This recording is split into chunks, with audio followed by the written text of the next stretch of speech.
ဖုန်းတစ်လုံးနဲ့အသုံးပြုပြီးတော့ဗီဒီယိုတွေဖန်တီးပြီးပတ်စံရှာခြင်းတဲ့သူတွေဒီဗီဒီယိုကြည့်ပါအဲ့တော့ဒီဗီဒီယိုမှာဆိုလို့ရှိရင်အခြေခံပုံထုတ်နေရစပြီးတော့ကျွန်တော်တို့ဗီဒီယိုတွေဖန်တီးတဲ့အနေအထားတွေရအောင်အခြေခံကြပြောပြပေးတော့မှာဖြစ်တဲ့ကြောင့်မလို့ဗီဒီယိုလေးစောအောင်လိုက်ကြည့်ဖို့မမေ့နဲ့နော်โอเคအဲ့တော့ဘယ်လိုလုပ်အောင်လဲကြည့်လိုက်အောင်ကျွန်တော်ဒီ software တွေကိုအသုံးပြုပြီးတော့ဗီဒီယိုဖန်တီးမှာဖြစ်ပါတယ်။ Okay အဲ့ဒီမှာကျွန်တော်ပထမဆုံးကျွန်တော်လောက်ကမှာကကိုလုပ်ချင်တဲ့ဇာတ်ကြောင်းအရာကိုအရင်ဆုံးရွေးထားပါကိုဖန်တီးချင်တဲ့ content ခေါင်းစဉ်အကြောင်းအရာကိုအရင်ဆုံးရွေးထားပါအဲ့ဒါပြီးရင်ကျွန်တော်တို့ကပုံထုတ်အောင်မှဖြစ်ပါတယ်အရင်ဆုံးအနေနဲ့ကျွန်တော်တို့ ChatGPT ကိုသုံးပါမယ်နောက်တစ်ခုအနေနဲ့မှာ Pinterest ဆိုတဲ့ဒီကောင်လေးလည်းသုံးလို့ရပါတယ်အရင်ဆုံးဒီအောက်က Pinterest ထဲမှာဆိုလို့ရှိရင်ကျွန်တော်တို့ဒီကအရင်ပြမယ်ပေါ့နော်ဒီထဲမှာဆိုလို့ရှိရင်ကျွန်တော်တို့ကုန်ကျန်းရှာလို့ရတဲ့ဓာတ်ပုံတွေအများကြီးရှိပါတယ်ကိုလိုချင်တဲ့ပုံတွေကိုကျွန်တော်တို့ရေးပြီးတော့လေစာရေးပြီးတော့လေရှာလို့ရမှာဖြစ်ပါတယ်โอเคဒီနေရာမှာရေးရှာလို့ရရနော်သူကဒီထဲမှာဆိုလို့ရှိရင်ကျွန်တော်ကုန်ကျန်းရှာလို့ရတဲ့ပုံစံတွေအများကြီးရှိပါတယ်โอเคပါဒါကတော့ဒီ software ဖြစ်ပါတယ်ဗျနောက်တစ်ခုအနေနဲ့တော့ကျွန်တော် ChatGPT ဖြစ်ပါတယ် ChatGPT အနေနဲ့ကတော့ကျွန်တော်တို့လိုချင်တဲ့အရာကိုစာရေးပြီးတော့ prompt ရေးခိုင်းရမှာဖြစ်ပါတယ်ကိုလိုချင်တဲ့အကြောင်းအရာကိုပြချင်တဲ့ပုံစံမျိုးကိုကျွန်တော်မြန်မာလိုရေးပြီးတော့သူအင်္ဂလိပ်လိုပြန်ရေးခိုင်းရမှာဖြစ်ပါတယ်ဒီနေရာမှာဆိုလို့ရှိရင်တော့ကျွန်တော်တို့ကိုရေးချင်တဲ့စာကိုမြန်မာလိုရေးလိုက်မယ်ပြီးတော့မှနောက်ဆုံးမှာအင်္ဂလိပ်လိုရေးပေးပါဆိုပြီးတော့ကျွန်တော်တို့ကပြောလိုက်ဒါဆိုလို့ရှိရင်ပြီးရင်ကျွန်တော်တို့ဒီမြားလေးကိုနှိပ်ပေးလိုက်မယ်ဆိုလို့ရှိရင် ChatGPT ကကျွန်တော်တို့ဖြစ်ချင်တဲ့အရာကိုသူကအင်္ဂလိပ်လိုပြန်ပြီးတော့ရေးပြီးမှဖြစ်ပါတယ်ခဏစောင့်လိုက်ပါဒါဆိုလို့ရှိရင်သူအင်္ဂလိပ်လိုရေးပေးလိုက်ပြီဖြစ်ပါတယ်အဲ့ဒီအခါမှာကျွန်တော်တို့ကဒီအင်္ဂလိပ်လိုရေးတဲ့စာကျွန်တော်တို့က copy ယူရမှာဖြစ်ပါတယ်အဲ့တော့အဲ့ဒီစာလေးကိုဖိထားလိုက်ပါကြာလေးဖိထားပြီးရင်အဲ့ဒါလေးကိုဆက်လက်မှတ်လိုက်ပါเนาะပြီးရင်ကျွန်တော်တို့ copy ဆိုတာလေးနှိပ်လိုက် okay အဲ့လို copy ယူလိုက်ဆိုလို့ရှိရင်ကျွန်တော်အပြင်ပြန်ထွက်လိုက်မယ်အဲ့ဒါပြီးရင်ကျွန်တော်တို့ကဒီမှာ Chrome software ထဲဝင်လိုက်မယ်เนาะဒီ Chrome software ထဲရောက်ပြီဆိုလို့ရှိရင်ရှာတဲ့နေရာမှာကျွန်တော်တို့က Gemini ဆိုပြီးရှာလိုက်မယ်เนาะဒီ Gemini ဆိုပြီးရှာပြီးတော့ Google Gemini ဆိုတဲ့ထဲကိုနှိပ်ပြီးဝင်လိုက်မှာဖြစ်ပါတယ်အဲ့ဒီထဲဝင်ပြီဆိုလို့ရှိရင်တော့ကျွန်တော်တို့က Gmail account တစ်ကောင်နဲ့ဝင်ရပါဖြစ်ပါတယ်ကျွန်တော်တို့ဒီမှာကျွန်တော်ဖုန်းထဲမှာရှိတဲ့ Gmail account နဲ့ဝင်ထားပြီးသားဆိုတော့ထပ်မဝင်ပြတော့ဘူးเนาะ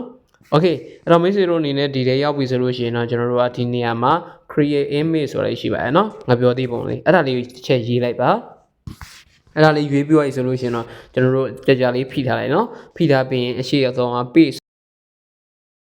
ဆိုတာလေးကိုနှိပ်ပြလိုက်ပါโอเคအဲ့ဒီ page ဆိုလေးနှိပ်ပြလိုက်ရင်ခုနကတော့ကျွန်တော်တို့ copy ယူလာတဲ့စာကဒီကိုရောက်လာပြီပေါ့နော်အဲ့ဒါပြီးရင်တော့ကျွန်တော်တို့ကဒီမှာ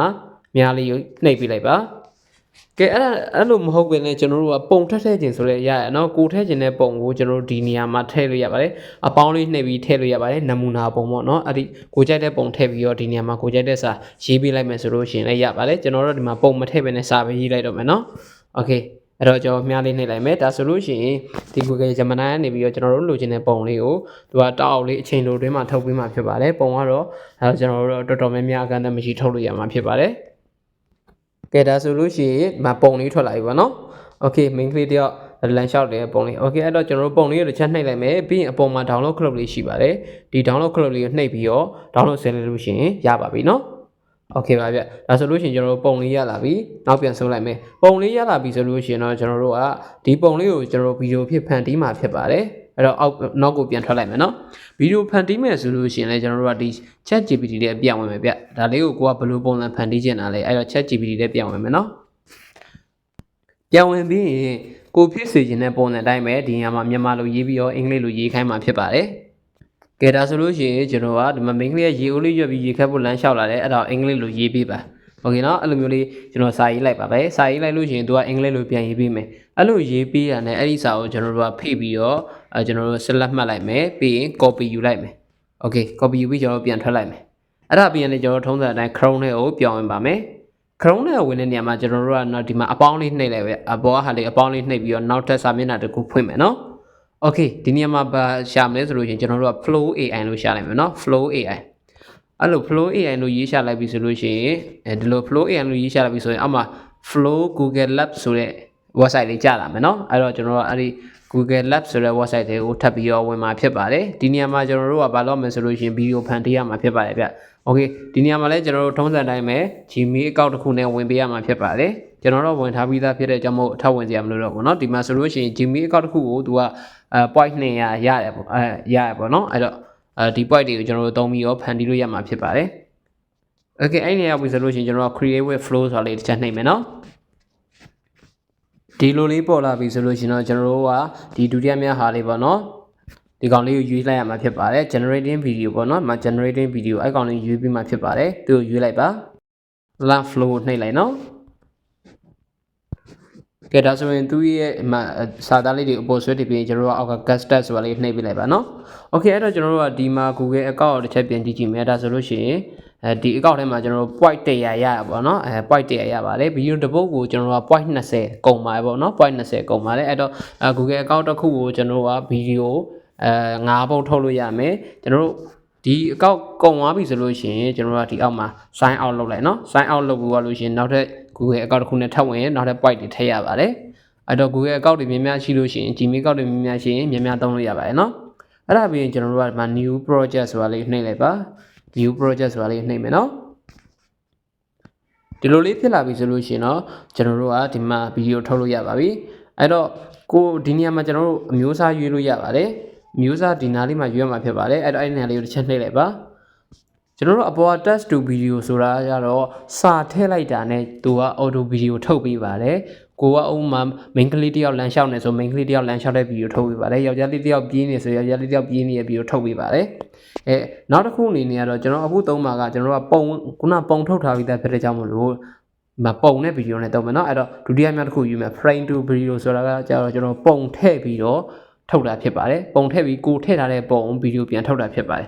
အဲ့တော့ကျွန်တော်တို့ကအဲ့ကောင်ရွေးလိုက်မယ်เนาะကိုကြိုက်တာရွေးပါခုနအပေါ်ကဒီ test to video ကိုလည်းသုံးလို့ရပါတယ်ဒါဆိုရင်တော့ပုံထည့်စရာမလိုဘူးစာထည့်ရတယ်သူကသူ auto video ထုတ်ပေးပါတယ်ဒုတိယတစ်ခုကတော့ပုံထည့်ပြီးမှကျွန်တော်တို့ထုတ်တာပါကျွန်တော်တို့ဒုတိယတစ်ခုရွေးလိုက်မယ်เนาะ okay ရွေးပြီးတော့ပြီဆိုလို့ရှိရင်တော့ကျွန်တော်တို့ကဒီမှာကိုထုတ်မဲ့ဗီဒီယိုကိုဒီနောက်မှာရွေးလို့ရပါတယ်ဒေါင်းလိုက်ထုတ်မှလားအလျားလိုက်ထုတ်မှလားအဲ့ဒါလေးကိုပြင်နေတယ်ဆိုရင်တော့ဒီကောင်လေးနှိပ်လိုက်ပါเนาะဒါလေးနှိပ်လိုက်မယ်ဆိုလို့ရှိရင်ကျွန်တော်တို့ကဒီဗီဒီယိုကိုဒီမှာအချိုးရွေးလို့ရမယ်နောက်တစ်ခုကဗီဒီယိုအရေးအတွက်ရွေးလို့ရမယ်เนาะဒီအချိုးကကြတော့ကျွန်တော်တို့အလျားလိုက်ထုတ်မှလားဒေါင်းလိုက်ထုတ်မှလားရွေးလို့ရတယ်ဒီတစ်ခုကကြတော့ကျွန်တော်တို့ဗီဒီယိုတစ်ခါတည်းနဲ့တစ်ပုတ်ထုတ်မှလားတစ်ခါတည်းနဲ့နှစ်ပုတ်ထုတ်မှလားတစ်ခါတည်းနဲ့သုံးပုတ်ထုတ်မှလားအဲ့လိုရွေးလို့ရတယ်ကျွန်တော်တို့တစ်ပုတ်ပဲထုတ်မယ်เนาะokay အဲ့တော့ဒီနေရာမှာဘာမှမရွေးတော့ပါဘူး frame to video ရွေးပြီးသားပဲဖြစ်လို့ကြောင့်မလို့ကျွန်တော်တို့ကရှေ့ကအပေါင်းလေးနှိပ်လိုက်ပါမယ်အဲ့တော့အပေါင်းလေးကိုနှိပ်ပြီးကျွန်တော်တို့ကဒီမှာ upload ကိုနှိပ်မယ်เนาะ upload နှိပ်ပြီးကျွန်တော်တို့ကဒီမှာသဘောတူပေးရပါမယ် agree နှိပ်မယ်ပြီးရင်ကျွန်တော်တို့ပုံရွေးပေးရမှာဖြစ်ပါတယ်ကျွန်တော်တို့ခုနဖန်တီးထားတဲ့ပုံလေးရွေးပေးလိုက်မယ်เนาะ okay ပြီးရင် done လေးစာလေးနှိပ်ပေးလိုက်ပါအဲ့ဒီမှာကျွန်တော်တို့ကပုံကိုဘယ်လောက်အနေထားလို့ခြင်းလဲဆိုတော့ဒီမှာဖြတ်ညက်ကတ်လို့ရပါတယ်ပြီးရင်ဒီနားလေးရွေးပြီးတော့ကျွန်တော်တို့အလျားလိုက်ရွေးမှလားအဲ့လိုမျိုး down လိုက်ရွေးမှလားကိုလိုလိုရွေးလို့ရပါတယ်ကဲကိုစိတ်တိုင်းညရွေးဖို့ရဆိုလို့ရှိရင်တော့ဒီဘက်စာသားလေးနှိပ်လိုက်ပါဒါဆိုလို့ရှိရင်ရပါပြီခဏလေးစောင့်ပြီးနော် upload လုပ်နေပါတယ်ဒီကောင်လေးပြည့်သွားပြီဆိုလို့ရှိရင်တော့အောက်မှာပုံလေးပေါ်လာမှာဖြစ်ပါတယ်ဗျခဏစောင့်ပေးပါokay အဲ့တော့ကျွန်တော်ဒီမှာပုံထည့်ရပုံကအဆင်မပြေပါဘူးဘာဖြစ်လို့လဲဆိုတော့ကျွန်တော်တို့အခုလိုတစ်ချက်ပြောဖို့မေ့ပါပေါ့နော်အခုလိုငယ်ရွယ်တဲ့ကလေးတွေပုံစံအဲ့လိုကလေးငယ်တွေအသက်မပြည့်သေးတဲ့ပုံစံဆိုလို့ရှိရင်သူကဒီကဗီဒီယိုထုတ်လို့မရပါဘူးเนาะအဲ့တော့နည်းနည်းအသက်ကြီးတဲ့ပုံစံလေးထုတ်လိုက်မှအဆင်ပြေမှာဖြစ်ပါတယ်အဲ့ဒီတော့ကျွန်တော်ပုံမရွေးတော့ပါဘူးစာပဲတမ်းထည့်ပြီးတော့ထုတ်လိုက်မှဖြစ်ပါတယ်ပုံရွေးမယ်ဆိုလို့ရှိရင်ကျွန်တော်အသက်မပြည့်သေးတဲ့ပုံလေးရောရှောင်းပါဗျာเนาะ okay အဲ့တော့ကျွန်တော်တို့ကဒီနေရာမှာပြန်ပြောင်းလိုက်မယ်เนาะokay frame to video နေရာမှာကျွန်တော်က test to video ပြန်ပြောင်းလိုက်မှာဒါဆိုရင်ပုံထည့်စရာမလိုတော့ဘူးဗျာအဲ့တော့ test to video ထည့်လိုက်မယ်ဒါဆိုလို့ရှိရင်ပုံထည့်စရာမလိုတော့ဘူးအဲ့တော့ဒီနားလေးမှာကြာလေးဖိထားပြီးခုန copy ယူလာတဲ့စာသားလေးကို paste လုပ်လိုက်မယ်เนาะokay ခုန copy ယူလာတဲ့စာသားလေး main လေးတယောက်ကဒါရွာလေးကနေလမ်းလျှောက်ထွက်လာရပါတော့ကဲအဲ့လိုမျိုးလေးလုပ်ပွားရဆိုလို့ရှိရင်တော့ကျွန်တော်တို့မြားလေးနှိပ်လိုက်ပါ okay မြားလေးနှိပ်လိုက်ပြီဆိုလို့ရှိရင်သူကဗီဒီယိုဖန်တီးနေပါပြီဒီလိုဗီဒီယိုဖန်တီးတဲ့ website ကကျွန်တော်တို့ AI တွေကအများကြီးရှိတဲ့ကြောင့်မလို့ကိုယ်စိတ်တိုင်းကြဖန်တီးခြင်းနဲ့ဒီ website တွေမှာတွားပြီးတော့ဖန်တီးလို့ရပါတယ် YouTube မှာပဲဖြစ်ဖြစ်ကျွန်တော် TikTok မှာပဲဖြစ်အများကြီးလေ့လာလို့ရပါတယ်เนาะ okay ဒီကောင်လေး100ပြည့်တော့ပြီဆိုလို့ရှိရင်တော့ဒီဗီဒီယိုလေးကျွန်တော်ရရှိမှာဖြစ်ပါတယ်အခုလိုမျိုးကျွန်တော်ဗီဒီယိုဖန်တီးရဲ့နေရာမှာဗီဒီယိုအား8စက္ကန့်ပဲရမှာဖြစ်ပါတယ်เนาะတခုရှိတာကကျွန်တော်တို့ဒီ flow AI နဲ့ဖန်တီးလို့ရှိရင်နောက်ခံအတန်တွေပါပါတယ်เนาะအတန်မှာကြားမှာဖြစ်ပါတယ်ဒီလိုဗီဒီယိုတွေအများကြီးကိုဖန်တီးပြီးတော့ကိုကနောက်ခံစကားပြောပြီးတော့နောက်ထပ်ဗီဒီယိုတွေဖြတ်ညက်ကတ်လုပ်ပြီးတော့အခုလိုမျိုး AI ဗီဒီယိုတွေကိုအများကြီးဖန်တီးပြီးကျွန်တော်တို့ပတ်စံရှာတဲ့monetization တွေမှာအသုံးချလို့ရပါတယ်ဒါဆိုလို့ရှိရင်ဗီဒီယိုလေးထွက်လာပါပြီကဲကြည့်လိုက်ပါဦးလှပနေပါတယ် okay အဲ့တော့ဒီမှာဆိုလို့ရှိရင်ဒါတော့သူ့အဆင်ပြေလို့ထုတ်ပေးလိုက်ရပေါ့နော် okay အဲ့တော့ဒီမှာတစ်ချက်ကြည့်လိုက်မယ်ဗီဒီယိုတစ်ချက်ကြည့်လိုက်မယ်နော်ကဲဒါဆိုလို့ရှိရင် main ကလေးတယောက်ကရေအိုးလေးရွက်ပြီးတော့လမ်းလျှောက်လာပါတော့เนาะတော်တော်ကပ်ပလီပုံစံလေးထွက်လာပါတယ် ကိုကမြန်မာလိုထွက်ချင်မြန်မာ main ကလေးလို့ထည့်ရေးလိုက်ပါနော်ဒီဗီဒီယိုလေးကိုကျွန်တော်တို့က download ဆွဲမယ်ဆိုရင်အပေါ်မှာမြားလေးရှိပါတယ်โอเคဒီမြားလေးကိုနှိပ်လိုက်ပါနော်အဲ့မြားလေးနှိပ်ပြီးတော့ကျွန်တော်တို့ကဒီမှာ original site ဆိုတာလေးရွေးပေးပါဒီအောက်က original site လေးရွေးလိုက်ပါဒါဆိုလို့ရှိရင်အဲ့ဗီဒီယိုကိုသူက download ဆွဲသွားမှာဖြစ်ပါတယ်အပေါ်မှာ download ဆွဲသွားပါပြီနော်နောက်တစ်ခုအနေနဲ့ကျွန်တော်ကဒီ ChatGPT ထဲမှာပြန်ပြီးတော့နောက်တစ်ပုတ်ထပ်ပြီးတော့ထုတ်ပြထားပါတယ်နမူနာโอเคဒီမှာအသားဖြူပြီးလှပတဲ့မိန်းကလေးတယောက်က Ugan ထဲကနေကုန်းပေါ်ရေးပြီးတက်လာပါတော့ဒီမှာဗီဒီယိုထုတ်မယ်အင်္ဂလိပ်လို prompt ရေးပြီးโอเคအဲ့လိုရေးလိုက်ပြီဆိုလို့ရှိရင်သူကအင်္ဂလိပ်လို prompt ရေးပြီးမှဖြစ်ပါတယ်ဒါဆိုရင်ကျွန်တော်တို့ဒီကောင်ကိုဗီဒီယိုထုတ်မယ့်နေရာမှာတန်းပြီးတော့ထုတ်မယ်ပေါ့နော်အဲ့တော့ဒီက prompt ရေးပြီးလိုက်ပြီဆိုလို့ရှိရင်ကျွန်တော်တို့အဲ့ဒါလေးဖိထားလိုက်ပါပြီးတော့လို့ရှိရင်အဲ့ဒါလေးကိုကျွန်တော်တို့က copy ယူလိုက်ပါโอเคပြီးရင် copy ယူမယ်နော်copy ယူရလို့ရှိရင်ခုနလိုကျွန်တော်တို့ Chrome ထဲပြန်ဝင်မယ်ပြီးရင်ဒီနေရာမှာကျွန်တော်တို့ကပြန်ဖိထားမယ်ပြီးရင် paste ပြန်လုပ်မယ်နော်ပြောလို့ရှိရင်ဒီဘက်ကမြားလေးကိုနှိပ်လိုက်တာ ਨੇ ရောရပါပြီပုံထုတ်เสียမလို့ပါဘူးเนาะဒါဆိုလို့ရှိရင်စာထည့်ရတဲ့ဗီဒီယိုတန်းပြီးတော့ထွက်လာမှာဖြစ်ပါတယ်ခဏစောင့်ပေးပါအဲ့တော့ကျွန်တော်တို့ဒီမှာ point ဘယ်လောက်ကျန်သေးလဲသိချင်ဒီမှာတောက်လေးပြန်နှိပ်ကြည့်เนาะဒါဆိုလို့ရှိရင် point ကကျွန်တော်ဗီဒီယိုနှစ်ပုတ်ထုတ်လိုက်တာပဲကြောင့်60ပဲကျန်တော့တယ်ပေါ့เนาะဒါအကုန်ပါပဲဆိုလို့ရှိရင်ကျွန်တော် sign out လုပ်ပြီးနောက်ထပ် account တစ်ခုနဲ့ထပ်ဝင်ပေးပါဒါဆိုရင်နောက်ထပ် point တွေထည့်ရမှာဖြစ်ပါတယ်ကဲဒါဆိုလို့ရှိရင်ဗီဒီယိုလေးထွက်လာပါပြီโอเคအဲ့တော့ကျွန်တော်ကြည့်လိုက်အောင်ကဲဗီဒီယိုကြည့်လိုက်မယ်ဆိုလို့ရှိရင်တော့ကဲဒီပုံစံလေးပါเนาะโอเคအင်္ဂလိပ်တရားဒါအကုန်းပေါ်တက်လာရပါเนาะโอเคဒီကနေကုန်းပေါ်တက်လာပါလေဒါလေး download ဆက်မယ်ဆိုရင်အပေါ် download ခလုတ်လေးနှိပ်ပြီး original site ကိုနှိပ်ပြီးလိုက်ပါကျွန်တော်အဲ့ဒါဆိုလို့ရှိရင်အဓိကကိုလိုချင်တဲ့ပုံဖြစ်အောင်လို့ကိုလိုချင်တဲ့ဗီဒီယိုတိုင်းထွက်ချင်တော့ခုန prompt ရေးတဲ့အခါမှာတိတိကျကျရေးပြီးဖို့လိုပါเนาะဒီ prompt ရေးတဲ့အခါမှာ ChatGPT မှာရေးတဲ့အခါမှာကျွန်တော်တို့ကကိုလိုချင်တဲ့ပုံစံတိုင်းအတိအကျရေးပေးနိုင်ရင်ရေးပြီးတော့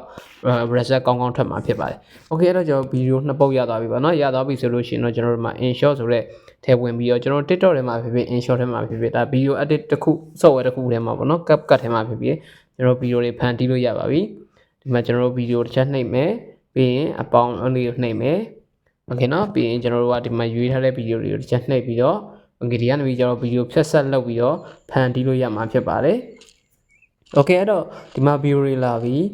ကိုရွေးချယ်ထားတဲ့တမိုင်းကြောင်းအတိုင်းကိုရွေးချယ်ထားတဲ့အကြောင်းအရာအတိုင်းကျွန်တော်တို့ကဗီဒီယိုတွေကိုအဲ့လိုမျိုးလေးဖန်တီးပြီးတစ်ပုံနဲ့တစ်ပုံဆက်ပြီးတော့အတန်အနေနဲ့ကြတော့ကျွန်တော်တို့နောက်ခံစကားပြောအတန်ထက်အပိုကောင်းတယ်နော်ကိုယ့်အတန်နဲ့ကိုယ်စကားပြောမှာဖြစ်ပါတယ်ကိုယ့်အတန်နဲ့ကိုယ်စကားပြောမယ်ဆိုလို့ရှိရင်တော့ဒီမှာ audio ရှိရပေါ့နော်โอเคအရင်တော့ကျွန်တော်တို့မူရင်းအတန်ဖျောက်ချင်ဒီမှာဒီ mute clip ဆိုတာလေးတစ်ချက်နှိပ်ရပါဒါဆိုရင်မူရင်းအတန်တွေအားလုံးပျောက်သွားပါပြီကဲပြီးလို့ရှိရင်ကျွန်တော်တို့ကကိုယ့်ရဲ့အတန်ထည့်မယ်ဆိုရင်တော့ဒီမှာ audio တစ်ချက်ပြန်နှိပ်မယ်အဲ့ဒါပြီးလို့ရှိရင်တော့ကျွန်တော်တို့ဒီမှာ record ဆိုတာရှိရနော် record တစ်ချက်နှိပ်မယ်ကဲအဲ့ဒါပြီးရင်တော့ကျွန်တော်တို့ဒီမှာအနီလေးကိုနှိပ်ပြီးတော့ကျွန်တော်တို့ရဲ့အတန်တွေကိုအတန်သွင်းလို့ရပါပြီโอเคကျွန်တော်တို့နောက်ကနေနောက်ကန်စကားပြောမယ်အခုဆိုရင်ဘာဖြစ်တယ်အခုဆိုရင်ဘယ်သူကလမ်းလျှောက်လာရေးအခုဘယ်သူကရေခတ်နေတယ်အဲ့လိုမျိုးပေါ့နော်ကိုပြောချင်တဲ့အကြောင်းအရာအတိုင်းကိုဘကိုနောက်ခံစကားပြောနေတဲ့ထည့်သွင်းပြီးတော့ပြောမှာဖြစ်ပါတယ်အဲ့လိုမျိုးလေးဖန်တီးပြောရည်ဆိုလို့ရှိရင်တော့โอเคကျွန်တော်တို့ကဒီမှာအမှန်ကြီးလေးနှိပ်တယ်เนาะဒီမှာကိုယ့်ရဲ့အတန်ကိုဒီမှာထည့်လို့ရမှာဖြစ်ပါတယ်ထည့်ပြီးရလို့ရှိရင်ကျွန်တော်အမှန်ကြီးလေးနှိပ်မယ်ပြီးရင်ကျွန်တော်ဒီ export နှိပ်လိုက်မယ်เนาะဒီမှာလိုအပ်တဲ့အကြောင်းအရာအများကြီးထည့်လို့ရ sticker တွေစာသားတွေအများကြီးအခြား effect တွေအကုန်အများကြီးရှိရเนาะဒါတော့ video edit software တွေကတော်တော်များများသုံးတတ်ကြပါတယ်မသုံးတတ်လို့ရှိရင်လည်းမှတ်ထားခဲ့ပြီပါ video edit ဒီသုံးနည်းလေးကိုတီးတန့် video တင်ပြီးမှဖြစ်ပါတယ်ဗျโอเคအဲ့လိုနည်းနဲ့ကျွန်တော်တို့ကကိုလိုချင်တဲ့ video တွေဖန်တီးပြီးတော့ကျွန်တော်တို့ဒါ monetization ရှာလို့ရမှာဖြစ်ပါတယ် monetization ပတ်စံဝင်ငွေလမ်းကြောင်းတွေကိုဒီကိုလိုချင်တဲ့ website တွေကနေဥပမာ Facebook ကရှာမလား YouTube ကရှာမလား TikTok ကရှာမလားကိုရှာခြင်းတဲ့နေရာနေပြီးတော့ဒီလိုဗီဒီယိုတွေဖန်တီးပြီးအများကြီးရှာလို့ရမှာဖြစ်ပါတယ်တင်တန်းလေးတက်ဆရာလိုပဲနဲ့ကိုယ့်အကိုလေးလာရဖန်တီးလို့ရမှာဖြစ်ပါတယ်ဗျโอเคအဲ့တော့ဒီဗီဒီယိုလေးကိုကြည့်ပြီးတော့အဆင်ပြေဆုံး comment မှာလည်းရေးထားခဲ့အောင်เนาะသိချင်တဲ့ဟာလေးရှိရင်လည်း comment မှာရေးထားခဲ့လို့ရပါတယ်ဗျအားလုံးကျေးဇူးတင်ပါတယ်